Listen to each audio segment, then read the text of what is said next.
For nearly 4 decades, one man's word was basically law for over 80 million people.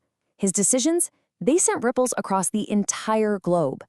So today, we're going to unpack the legacy of Ayatollah Ali Khamenei and try to figure out what on earth happens now that his 37-year rule is finally over.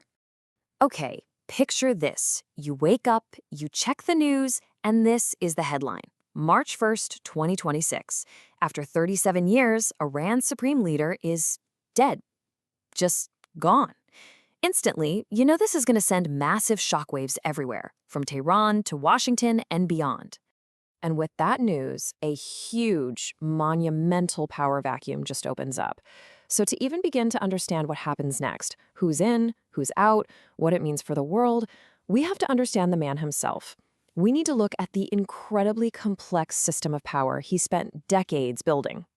All right, first things first, let's talk about just how powerful this guy really was. Because this wasn't your typical president or prime minister role, not even close.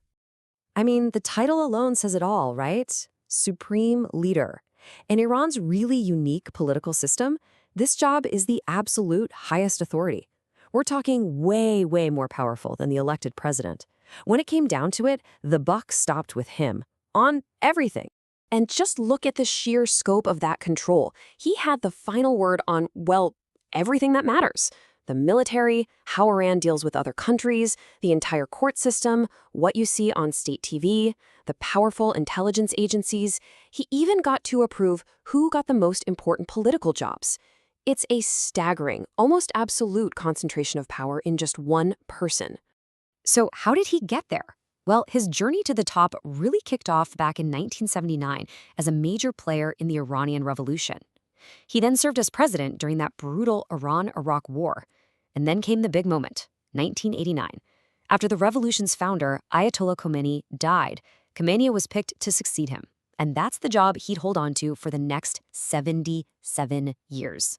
But look, nobody rules for that long without some serious controversy. His grip on power was constantly being tested, both by people inside Iran and by forces outside its borders.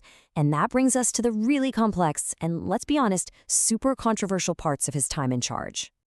Just think about this number, 3. That's how many massive, nationwide protest movements exploded during his rule. We saw it in 2009, again in 2019, and then in 2022.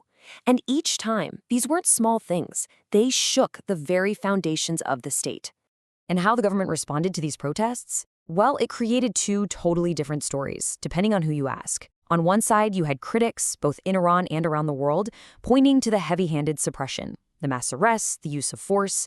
But on the other side, his supporters would say, look, that strong leadership was absolutely necessary to protect the country from chaos and from foreign meddling. You know, this deep divide was never clearer than during the massive woman life freedom protests in 2022. For international critics, the responsibility for those really strict social laws, like the mandatory hijab that sparked the protests, landed squarely on what they called the system overseen by the supreme leader. And you see this exact same split when you look at his foreign policy. For his critics, that constant hostility towards the US and Israel, plus his support for proxy groups across the Middle East, was just pouring fuel on the fire, a recipe for instability. But for his supporters, that was the whole point. It was seen as a necessary, principled stand against Western influence, a policy of true independence. And then, of course, there's the elephant in the room, the nuclear program. This thing was a source of immense global tension, and it brought down some truly crippling economic sanctions on the country. But through it all, Khamenei never wavered. He always insisted it was for peaceful purposes only, a claim, as you know, that much of the world met with a lot of suspicion.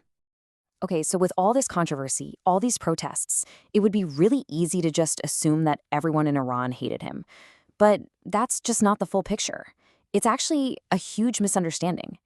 To really get what was going on, you have to look at his base of support, which was very real, very large, and very motivated. So the big question is why? Why did millions of Iranians genuinely support him? Well, it's not one single thing. It's a mix of really powerful forces. First, you have historical memory. People don't forget things like the 1953 coup backed by the US and UK. Then there's the deep, deep desire for stability, especially after the trauma of the Iran-Iraq War. For a huge segment of the population, he was a religious guardian protecting Islamic values. And this is a big one. You can't ignore the social and economic policies. A lot of rural and lower income folks really did benefit from state programs. And this right here just shows you so clearly that you can't paint Iran with one brush. It was never a monolith. You had these deep bases of support, religious conservatives, the older revolutionary generation who were fiercely loyal. But at the same time, you had huge groups, especially young people in the cities and Iranians living outside the country, who were incredibly critical. It's this complex reality where massive protests and massive rallies of support can happen in the same country at the same time. So all of this, it brings us right back to where we started.